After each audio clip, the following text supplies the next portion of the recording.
Today, we have teamed up with our friends at Virtuos for this event. It is a Getting Into Gaming entry level, how to get into the industry event. So I'm going to give you a quick background on Virtuos because I'm aware not everyone might know about Virtuos. So Virtuos is a leading global video game development company. They are actually originally based in Singapore. They're headquartered in Singapore, but they are global. They have studios in Asia, Europe, and also NA. And they've worked on some really cool games, actually. I got this from my research. They worked on some pretty cool games like Horizon Zero Dawn, Call of Duty, League of Legends as well. So I wanted to quickly share with you so you can listen to this while you listen to us talk and do our introductions. So they have this really cool highlight reel from things they did, projects they've done in 2021. So I thought I would show it to you. So if you head over to the text channel #general discussion, which should be just below this town hall, I've put a YouTube video for the highlights in there. So you guys can have that in the background while we're doing some introductions for you. So today we have our panelists. We have Desirae, Eric, Kirsten, and Pauline as panelists. And then we also have Milena and Neha, who will be doing a recruitment talk a bit later on. So that's all the people we have here. I won't go into detail about what they do because I'm going to let them do that. And I think we should start. Yeah, we'll just start now. So I'm going to start with just giving a brief introduction. So if you guys could just give an introduction, your job title, and then like how you ended up at Virtuos or how you ended up in the gaming industry. Maybe Eric, you could go first. Hello. How are you? Yeah, very happy to be here, and yeah, I will try to share my experience, and of course, answer questions that you can have. My name's Eric. I'm the senior sound designer here in Virtuos. I've been joining the company for the last 2 years and a half. And I've been involved in the video games for 3 years and a half, more or less. I'm from Barcelona, and I'm coming from a family that nobody in the family is working in any kind of field that is involved on creative process or even less music or sound design. So maybe my starting point was when my family, when I was a kid, my parents decided to sign me up in piano courses. From that point, maybe I discovered or I start being passionate about music and yeah, let's say audio. And years later, digging into it more in this kind of field, I find out that it was very interesting, all the process of recording and mixing. So I started inviting some friends to my house and started doing some recordings and some tests just to try to do my best. Till the point that my parents said, look, we are very happy about what you're doing, but probably you have to start moving on to another place just because it's very noisy and, it's my parents' house. So I gathered some money, saved some money, and 2-3 years later, I built up my own studio. Building the recording studio was crucial for me because it was like it was like a place where I could just focus on sound, on audio. Also, it was a place where I could invite clients. It was a place where I could spend as much time as I want experimenting and opening my horizons in terms of audio.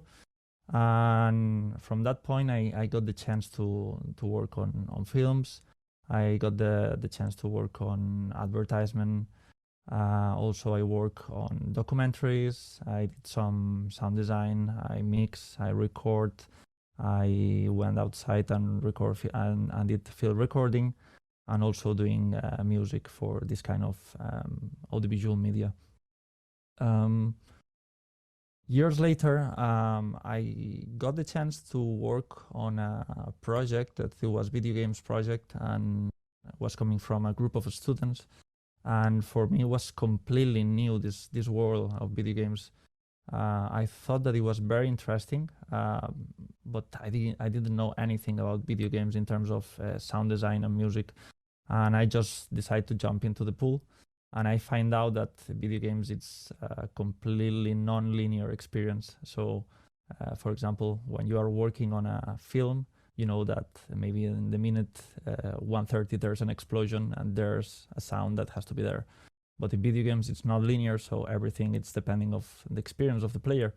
So it was an amazing experience for this reason, and also because working on video games will give me the chance to build up and create from scratch different worlds that wasn't existing. And yeah, from that point, I got super interested. I jumped into a course in Berkeley about sound design for video games. And then I started doing research about different companies and different opportunities. And I got into Virtuos. And here I am. And this is a bit about me. Awesome. Thank you so much. So, if you didn't grasp that, Eric is, I don't know if he said it, but the senior sound designer for the virtual studio called Black Shamrock in Dublin. So, thank you so much, Eric, for that. Should we go to Pauline next? Pauline, if you want to tell us your job title and a bit about yourself. Sure. That was a very great introduction from Eric. I don't know if I'm gonna make it as good as this one. So my name is Pauline. I am French. I am producer at Black Shamrock, so the Dublin Virtuos studio. I joined Virtuos in July last year, and I am in a special program. So I am in a management trainee. It's a sort of graduate program where I move from one studio to another, in one job to another, to be trained in different roles of management. So when I was back, before I was working with the Singapore office as a marketing business partner for 6 months, and now I'm producer at the Dublin office as producer. So how I went into video games. So when I finished high school, I didn't really know what to do. It's always the big questions. I was not too bad in science, so I went into engineering because I really liked it. And I starting to like everything about programming when I was there. So I did some internship into programming, AI, but not especially related to video games. And at the same time, I was really involved into esports. I was coaching team on Overwatch, if any of you know these video games. And I was doing a lot of esport events, also involving women in games and stuff like that. And I realized that I could actually like mix what I was doing on my internships and what I liked by directly programming video games. So I did an internship at Ubisoft at the end of my engineering studies as gameplay programmer. And I realized that I was missing the coach part, let's say, that I loved about esports, because I love like having a teams, seeing how they can do better, how we can make a project go somewhere. So I thought that I would love to be a producer. So I went back to studies and I did 1 year of advanced master in a business school to learn about project management and international business. And after that, I joined Virtuos. So I'm fairly new in the industry as a producer. But yeah, this is how I arrived here. Awesome. Thank you. It's nice to have, just out of education experience as well. So that's really great. Thank you. Kirsten, do you want to go next? Hey, everybody. Good to see all your avatars, actually, not faces. I am a studio director for a brand new studio that Virtuos is setting up in California, in North America. And my background is I started working in video games directly after graduating from college. I was a QA manager and then moved very quickly into production for a Rockstar studio in Europe, and stayed in the production line for a very, very, very long time, about 20 years. And recently have worked at places like Ubisoft as a producer, Telltale Games on The Walking Dead season 1 and 2 as a producer, and did a small stint in publishing production, which is vastly different from development production. And so I've teamed up with Virtuos in the past year to set up a studio, and the studio's focus will be about co-development with our partners across art, design, and engineering. You'll hear more about the studio when we actually make a big announcement, but I'll give you guys a sneak peek to some of the things that we've been up to. So yeah, I started right after college, but the way that I got in really was because I was playing video games all through junior high, high school, and college, and really wanted to figure out how I could work on them. So I went into QA early. Awesome. Thank you so much for that. Yeah, let's hand on over to Desirae. Hi, I'm Desirae. I'm the lead animator at Black Shamrock at the Virtuos Dublin studio. I kind of tripped into working for video games, actually. I am always really been a big fan of hand-drawn 2D animation and Disney and Studio Ghibli and such. And I am a Full Sail University graduate. And from there, I learned every single aspect of video games, and I could not decide what of all of them I wanted to do. I love them all. Character rigging and creature design was actually my top choices. Kind of fell into animation because I was good at it and started mentoring and teaching what I knew. From there, I just put my reel out to anywhere and everywhere. I was actually focusing on film, but anywhere and everywhere was pretty much what I was deciding after graduate school. So I got a position at a studio in Texas, and from there the rest is history. It kind of popped from place to place and landed a chance at Black Shamrock, and I've been working at Black Shamrock for almost 5 years now as the lead animator and creating the animation department there. Amazing. Thank you so much for that. So we had a few more introduction questions, but you guys actually gave such in-depth introductions there. I'm going to skip them. But if you wanted to know any more about anyone's day-to-day lives or experiences, then please do ask them in the roundtable section. You'll be able to get a bit more into their day-to-day then.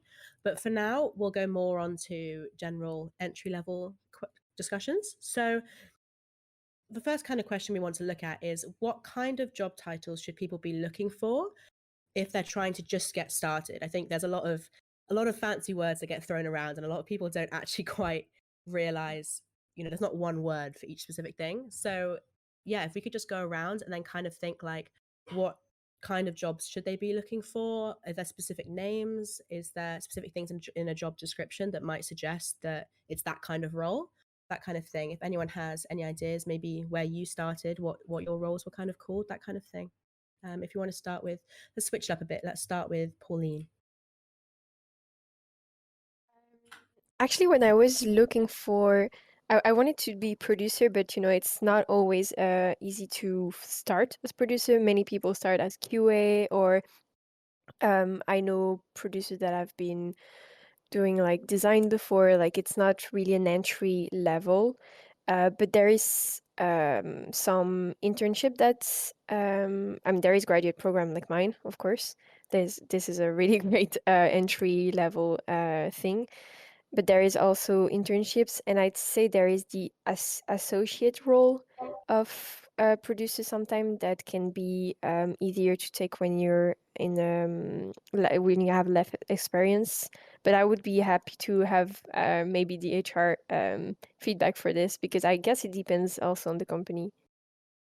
I think the thing that's really hard for everybody is that generally we aren't standardized across the industry. Mm-hmm. And so Yeah. within some company, an entry-level production job might be a junior producer, but in other companies, it might be an associate or an assistant producer. And I think that holds true for most disciplines as well. Like Desirae and Eric, you guys can speak to your particulars, but it seems to be that associate or junior indicates to me a junior level, entry level kind of position. Do you guys find that to be true? Yeah, that's how we do it. That's how we do our hiring at Black Shamrock too. We start in the junior levels.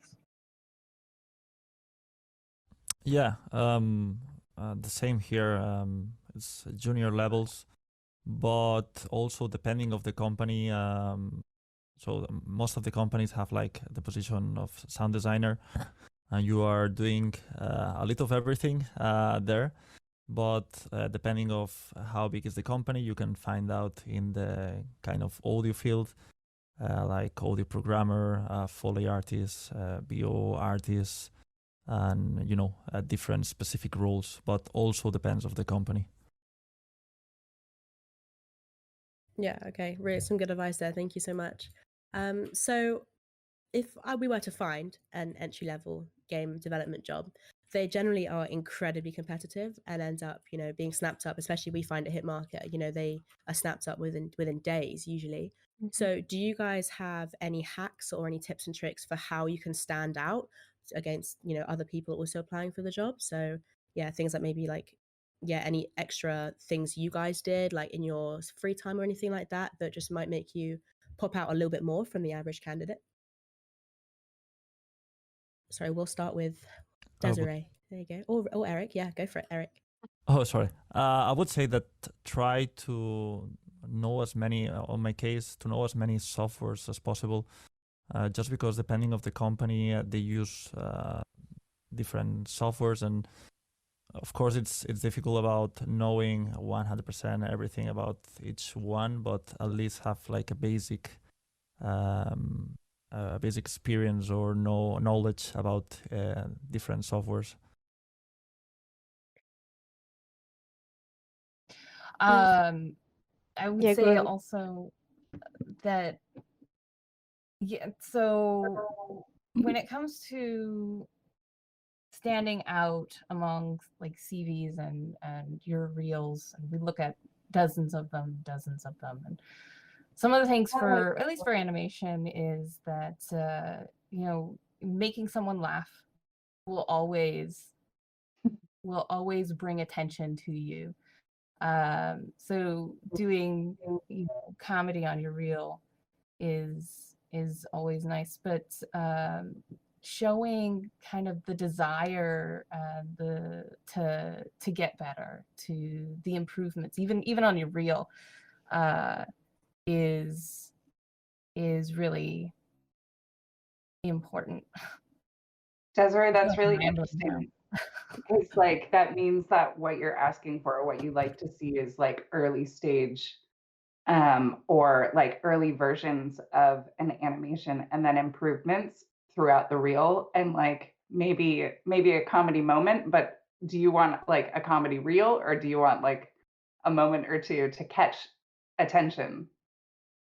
That's a good question. So you would want a variety of different things, and then the comedy would be, probably one storytelling or one story that you have on your reel that would cause that comedy, because there are other parts of it that are technical that you would need. So for like gaming, you've got to make sure that you can do cycles and really interesting combat moves, but then having something that told a story on there, just a short thing.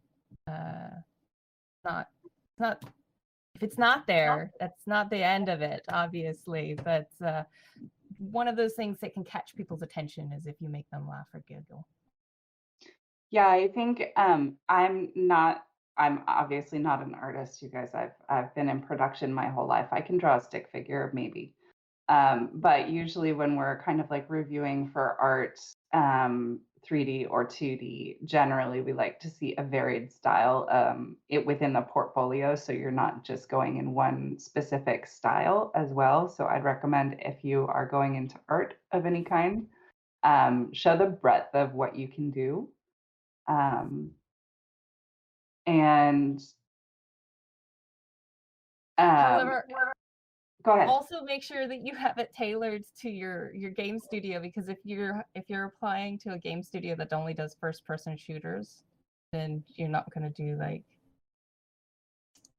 like oh my god, like a samurai thing for it.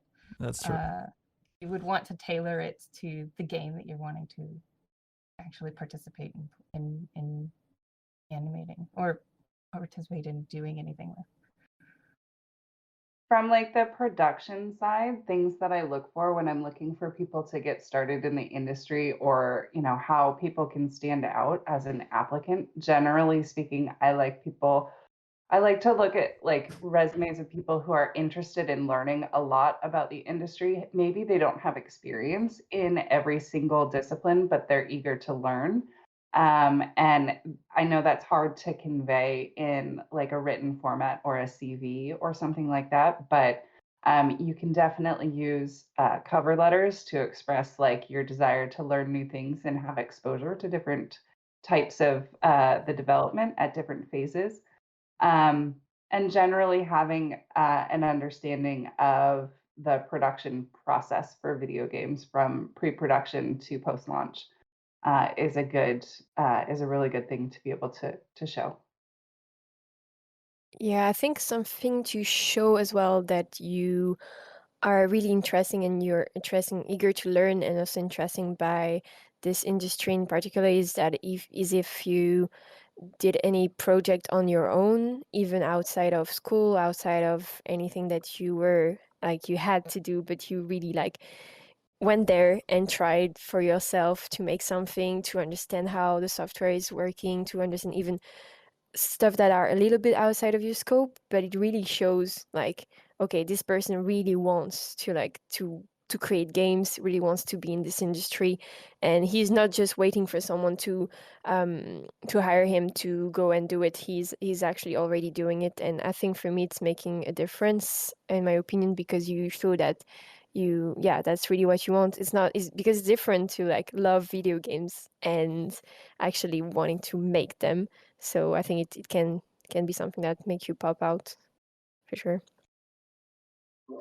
I totally agree, Pauline. And I think that's applicable to everybody, like every department. Mhm. Yeah, no, I agree. I think something I've learned as well coming in as an entry level person was you have to make sure that you're liking it for something else. It's not just video games. You have to make sure you're actually interested in the background of them and the background of the industry, as well as just playing them, which kind of leads actually really well onto our next question. There might be some slight overlap here, but I thought it's kind of worth asking anyway. So what advice would you give someone who's trying to start a career in the gaming industry? So if we could lean less away from more away from like portfolios, stuff like that, kind of like how do you get yourself involved in the industry? How do you know it's the place for you? That kind of thing. If anyone has any thoughts on that at all. I think there's a really good program at the GDC conference, the CA program, and you get to network really a lot if you volunteer for that event. So I don't know. I feel like getting involved in organizations already, like the IGDA or GDC CA program, and then meeting as many people as possible, because your network's important. Yeah, I agree with Kirsten. Myself, I have met so many people when I was at Women in Games that helped me, like first just helped me understand that I'd like to work in this industry and not just making this as like a hobby for me, but really work in there. And yeah, it just allow you to meet more people that are doing this job on a day-to-day basis, ask questions, see if you like it, and also just make connection. So yeah, I guess networking is kind of an obvious answer, but it does work. It's really something. Yeah, Eric, Desirae, would you guys, mirror the whole networking is crucial kind of thing? Yeah, networking is great. It's incredibly crucial, and I feel very fortunate that I got to where I am with the lack of networking I've done. Unfortunately, I probably could have gotten much faster had I been a little bit more outgoing. So I'd say one of the things that you should really definitely try to do is break out of your shell and don't be afraid to talk to someone, because honestly, they're people too. And we feel the same things that you feel. And so, yeah, networking is huge. But part of not being afraid is also not being afraid of rejection. So you're going to send things out, CVs, reels, your basically life out to us. And, you're going to get a lot of rejection back. But don't be afraid of that. Learn from that. Take that and learn what you need to get better, and always get reviews from that. And then if you do, please don't be afraid to resubmit a little later down the line, to a company that you might have been rejected from, because you grow as much as their needs grow. And if you do resubmit, make sure that you have updated work, because you don't want to resubmit the same work that you had before. If you update it, because people are going to remember the reels, if you update your work, they'll be able to see that growth and that desire for being in this industry and moving forward. Yeah, I'm completely agree. I mean, working on feedback, it's crucial. It's the proof of that you are like moving on and experiencing with I don't know, in my case, with different tools and sounds, and showing these things to the people. There's plenty of groups. There's plenty of tools nowadays where you can share your work. So it's quite easy to step into the industry and say, look, here's my work. What's your opinion, guys? That's the things that I'm working. Who is interested on what I'm working? This is my style. These kind of things. But yeah, there's plenty of groups, and it's super easy nowadays to do networking on different platforms. LinkedIn for me is one of my favorites, but also Facebook. There's plenty of groups there, very specific groups on sound design. There's also plenty of websites that are amazing, and they have different blogs and different chats with different people in the industry. Podcasts are amazing, and yeah, it's a nice way to see how things are moving on there. If I can add one more thing about this kind of topic, the other thing that I would suggest is do your research. It's always very, to me, impressive that people will take the time to research the company or the people that they're talking with in particular, understand their backgrounds, but not just people and not just companies. Also, keep up to date on gaming news, like, be aware of what's happening in the industry, even if it's not directly related to what you want to get into. Having a full picture of what the industry looks like at the time that you're talking with people is very important to display both how interested you are in the role that you're looking for, as well as the greater picture of the industry. I think I also think that, go ahead. sorry, when that kind of leads in, what Christian's saying there is great, and it kind of leads into something that we might have missed on the last bit of the chat about hacks of getting into the industry, is that there are so many opportunities to get into the industry. It may not be your dream career at the time. You may not be the animator Instead, you may go in as QA, which is a common one to go into, or you go in as an intern for HR. Don't have tunnel vision of I'm only this and that's there are no other options, because there are so many other options to get your foot in the door, and then kind of once you're there, transition into and be able to prove and transition yourself into where you want to be.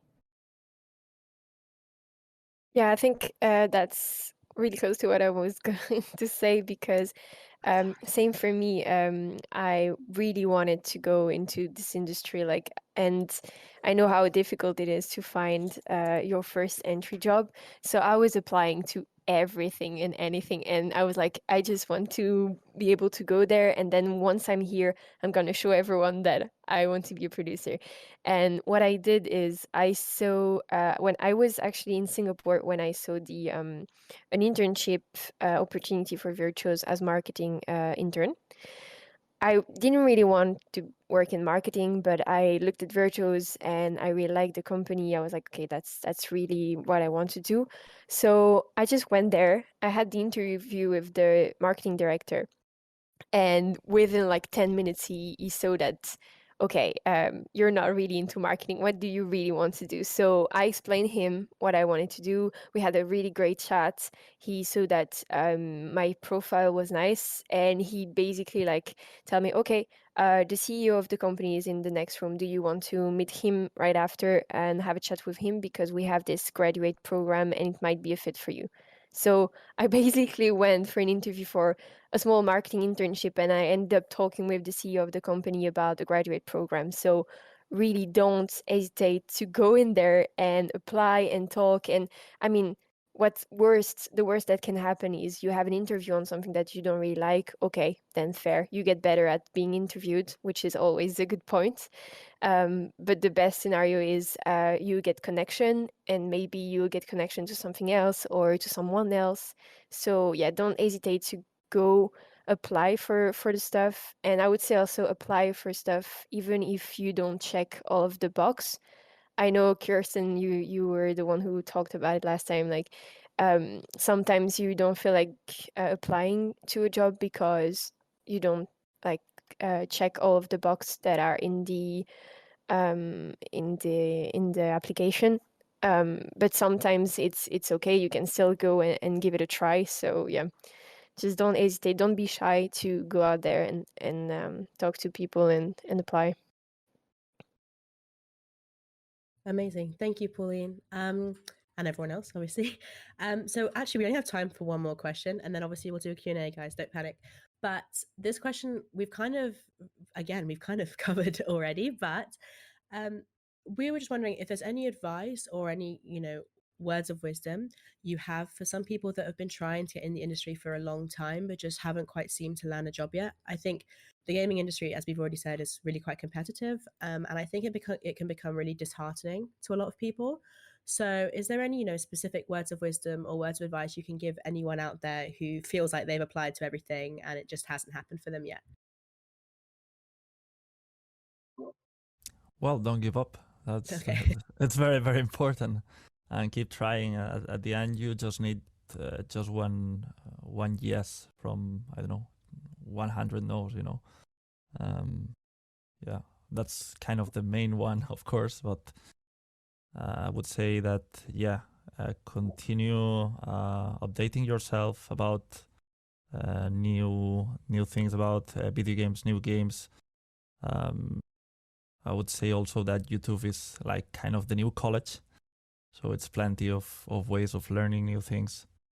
And coming back to one of the points that we discussed before, it's about networking. It's doing connections. It's the key. And also work on the feedback of the opportunities that probably you couldn't achieve. It's very important, I feel. I was gonna add, I think, be a little creative in terms of like, don't continuously go down the same roads, and knock on the same doors. If you're struggling to get into a particular place that you feel like would be a dream job, go and look tangentially and see what other opportunities might be similar, so that you can get a little bit of experience and background, that make you even more appealing to your potential dream place. Like, turn over every rock and think about what you want to accomplish and what you want to learn with the role, and then scrub for job postings that will answer those types of things. So if you also get feedback that that you weren't offered a job for particular reasons, maybe go and look at job opportunities that offer the opportunity for you to brush up those skills a little bit as well, and maybe look specifically for those types of things. But yeah, fundamentally, it's don't give up. It is a difficult industry to move around in. It's a difficult industry to break into, but it's not without very, very positive things all along the way. So don't give up.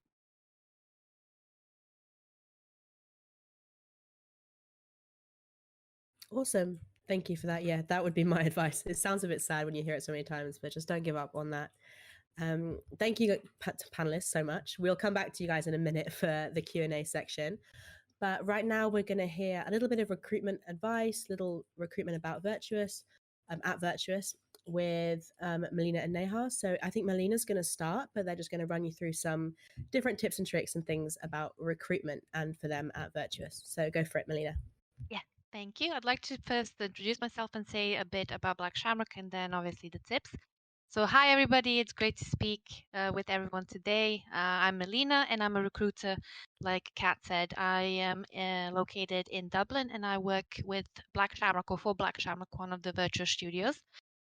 So Virtuos, as you might, well, most of you know, has over, well, it's massive. First of all, has over 3,000 employees, and we have 16 offices pretty much all over the world. Dublin would be only one of them. And within Europe, we're currently located in Dublin, in Paris and Lyon, and in Kiev. So Black Shamrock itself has currently over 100 employees. We are recruiting heavily and we are growing rapidly. So if you have any further questions about that, you're more than welcome to ask me later. Some of the tips that I would give people, they've been mentioned already, but I'd say keep your portfolio updated at all times.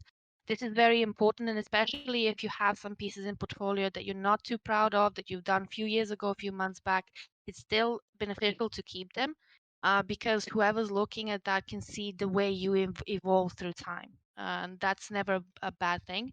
And when it comes to CV, I'd say there are no special things that I would say apart from having a good outline CV. You don't have to necessarily fit everything on one page, but a good, I'd say, trick for applying for any jobs is that, go through the job description, and if there are some keywords and key software that are needed for the particular position, and you find that, or you say to yourself, okay, I know this, just put it on your CV, and that is something that will make you stick out when recruiters and hiring panels are going through your resumes and your portfolios.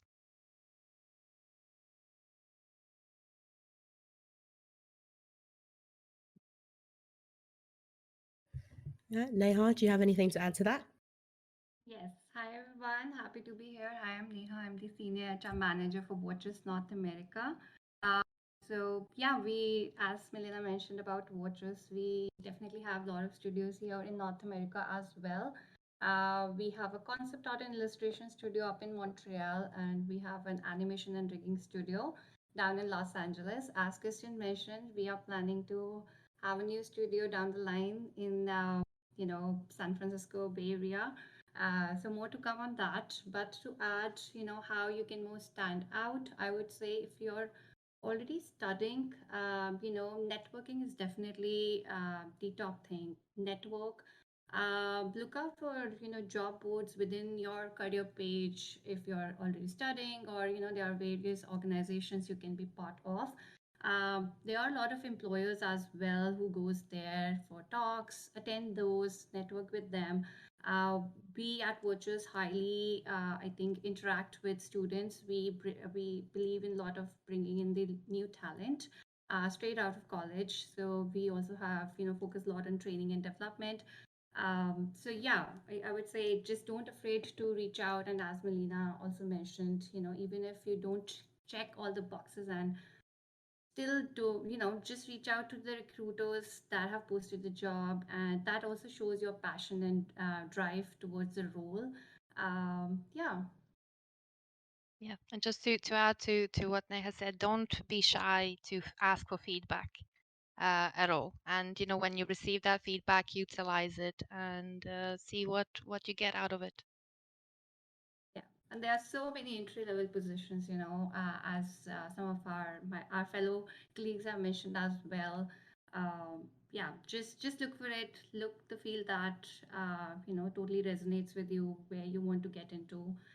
Start small, take few internships, few courses to build up your CVs, and yeah, from the also go to for career advising to people. And I think networking would be the most important part for sure. Amazing. Thank you both so much for that. We have been periodically putting the contact us link for Virtuos in the chat, but I will put it out at the end of this event as well. So if you are interested in them, then please do contact them with your portfolio and your CV. But for now, I think we're going to move on to the Q&A. So just a little warning before we start the Q&A that there will be a chance for you to ask more personal questions to each of the panelists in the roundtable. So for this section, we'll be asking more general kind of advice, all the more general questions that you guys have asked. So, and there's also a lot of questions, so I'm sorry if we don't get around to all of them, but again, you'll be able to ask them in the roundtable section as well. So don't be disheartened if I don't manage to get to all of you now. So I think we'll start with a question that I thought was really, really interesting, which was from Justin. And they said, my school taught me to be a generalist artist. Do people just hire specialists? I want to be getting into the 2D side of gaming, but I'm not sure what to focus on. So kind of the question is, are you looking for generalists that are kind of, applicable in every area, or is it more into specifically those, specialists in one area kind of people you're looking for? Which would you prefer to see from anyone? This is the worst answer, and I'm very sorry, No, but it depends. It really depends. Like some studios may be looking for folks who can do a variety of things to fill the role, and some studios might be looking for that role for something really particularly specialized. That doesn't mean you shouldn't look and see if you qualify for most of the role. Like you should apply and learn from them, because the conversation that you can have with within the interviews will tell you if they're focusing specifically for generalized things or focusing specifically on specialists. But it really highly depends on like what project they're working on, what thing they need, where maybe they may be missing staff. Sorry for the worst answer. I think, sorry to add, no, that's actually the true. And to add on to that, it also depends. I think I would say focus on what you are looking for, what area you want to focus on. If you want to be focused on illustration side of thing, you want to be an environment artist, what is your area of interest? Because that can also drive you where you want to go into. So you can become a specialized if that's a special area where you want to go into, or you still enjoy doing everything. I think it's very important for you to figure out personally what your interest is, because as Kirsten mentioned, every studio is different and you will definitely find something that works for you. Yeah, I'm gonna mirror that. Every studio is definitely different, and even within the same studio, they could be looking for both. For example, I'd say being a full generalist, being able to do everything from start to finish of a game is probably a rarity for someone to do it really, really well. But being able to, let's say, rig and animate, or rig and integrate into Unreal, those two things, though not particularly a generalist, is really good to know the next part of the pipeline to say, oh, but I can do this too. And that would actually bump you above, depending on what the company needs. Awesome. Thank you for that, everyone. So this next question is from Ryan, and he said, or sorry, they said, do you have a favorite podcast or favorite gaming news source? I'm also going to extend this a little bit and just make it favorite in general resource. So I think we might need some of the Hitmarker people in the chat. If you could try and find links for anything that's mentioned. If not, I'll release them later. But yeah, if you guys have any good resources you found either for your job or just generally being in the gaming industry, anything at all, yeah, please feel free to let us know so we can all enjoy them. This is such a good question. And I have a video game podcast that I listen to regularly, but I have no idea what the name is. So I have to go look it up. But this is such a good question, you guys. There are plenty. I'm sure other people have a great record. I'm going to find it. We'll come back to Kirsten then. Does anyone else? It can be work related or just personal, wherever you find interesting. Anyone got any recommendations for anybody? I would recommend 3 websites that for me are like amazing. Just because you can find any kind of information that you want in terms of sound design and also jobs. The first one, it's called Dep Brada. The other one, it's called Audio Engineer Society. And the last one, and I think that it's the most interesting one because it covers a lot of different subjects. It's called A Sound Effect. Probably the people that are into sound design knows these websites already, but for me are amazing. I learn a lot from the different kind of the different blogs that they have talking about different, I don't know, video games, movies, or different tools. It's really amazing.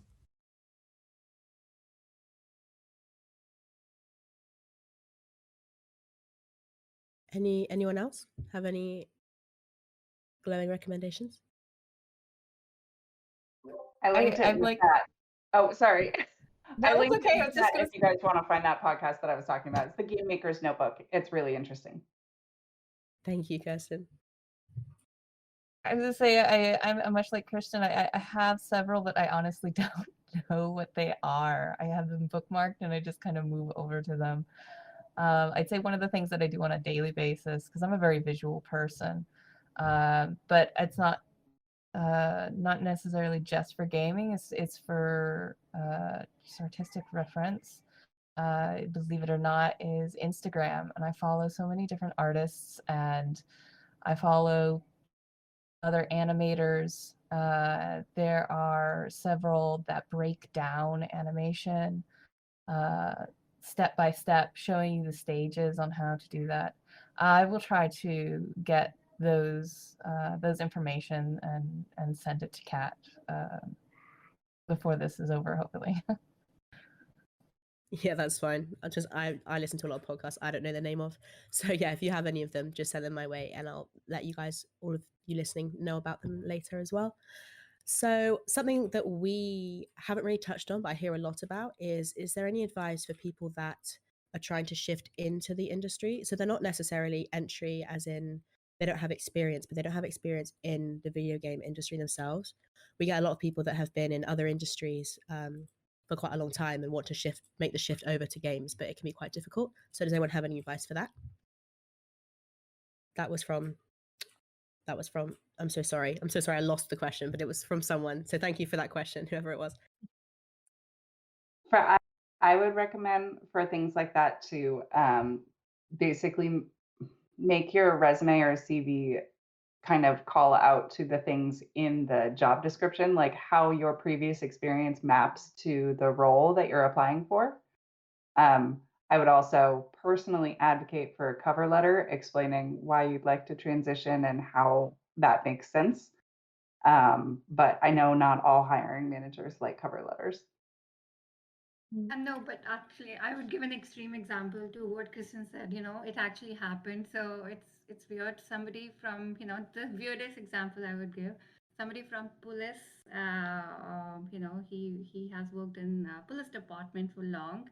applied for Virtuos, and just because he came up with a very nice cover letter that represent why, because of his previous experience, he can be a good candidate for the role. It kind of resonated well with the recruiter, and we actually end up going through the whole interview process with that person. So it's very important how you present yourself, and your previous experience has kind of give you that skill set which is required for the role. And to, I think what Eric also mentioned before, is like make sure you're updating yourself with the software, of course, if you're applying for technical roles. But other than that, just present yourself in a way that even though you are not exactly in that video game industry, but can be a value addition member of the team. Mm. I was gonna say as well, I know someone who joined, like, for example, he was from a marketing background and he wanted to go into UX UI. So that's going into production. He joined as marketing, and he got the skills to go UX UI. He was doing some stuff on his own on the side, and the fact that he was already in the company with another role, he was able to show his skills and to ask for a transition within the company. So sometimes maybe it's easier as well to like just talk with your company, or join as a role that you are more familiar with, and then transition within it. I guess, can be also a solution. Awesome. Thank you, everyone. And then I think we only have time for one more question. And I saw a few people discussing this, so I'll ask the question for them. But obviously, a lot of our panelists today are from all around the world and generally aren't from just Dublin or just NA. So we were just wondering, is there, any advice anyone has for relocating? Did you relocate? Stuff like that, if you're comfortable with sharing. Because I think a lot of people are, from places where there aren't quite gaming hubs, and they find quite a lot of the time they're going to have to relocate. So how does that work at Virtuos maybe? Or just, do you guys have any advice for trying to find a job somewhere where you're not based, that kind of thing, from anyone? I think every single one of us is actually relocated. Yes, I thought you had. It's kind of amazing. I did it early on in my career several times, and the first one I paid for out of pocket myself and dealt with all of that, but the company dealt with the work visas. Later on in my career, transferring or moving to another location, I was provided with relocation, but I had to have already had several years of experience in the industry before they would foot the bill to move me internationally. So it's a little difficult, I think, from a logistics, but also visa perspective. Yeah, I think the visa is the most difficult part, because I'm still a junior, so of course, when you're applying as a junior, the company will not like put money into like moving you around, because you're still junior, you still have to prove yourself out, kind of. So it was easier for me to move to Ireland because I don't need a visa because I'm French, than going to America or wherever else that I will need a visa, and that will be even more complicated to reallocate. I think, as Kirsten said, first you need to kind of prove yourself, have some experience before the company will actually help you reallocate. So at the beginning, it's more you have to put yourself and there and just find how to relocate. To add to that, I also want to say that market is changing as well. Because of in the last 2 years, 2.5 years, because of COVID and otherwise as well, there are so many remote positions as well. So when you apply, just look at usually in the job, it mentions in the job description that if they are open for remote hire, or if they offer some hybrid roles as well. Again, don't afraid to ask, maybe reach out to the recruiter and say, okay, I'm located in this country, but I want to apply to this role. So this, and at least at Virtuos, we do offer relocation, internal mobility as well. So yeah, just reach out and just see if the company offers that, just by looking at a job which is in a different country. doesn't mean you should not apply. You should always give it a try. Awesome. Thank you everyone for that. So unfortunately, that's all the time we have for Q&A right now, but please don't go anywhere. We're going to head on over. We're going to take a 5-minute break just because we've already been sat here for an hour. We're going to take a quick 5-minute break and head on down to the roundtable discussions, which should be just below for everyone who's in the Discord. You can see them just below this voice channel here. So someone's already joined, very keen. So basically, roundtables, for those of you who don't know, it's a fancy name, but effectively all it is a chance for you to talk in smaller groups. So all of our panelists and both of our recruiters are going to be in their own voice channel. You can see them there and what kind of role they do down below. And it's just a chance for you to join in. You can talk to them more personally in smaller groups, answer those specific questions you have.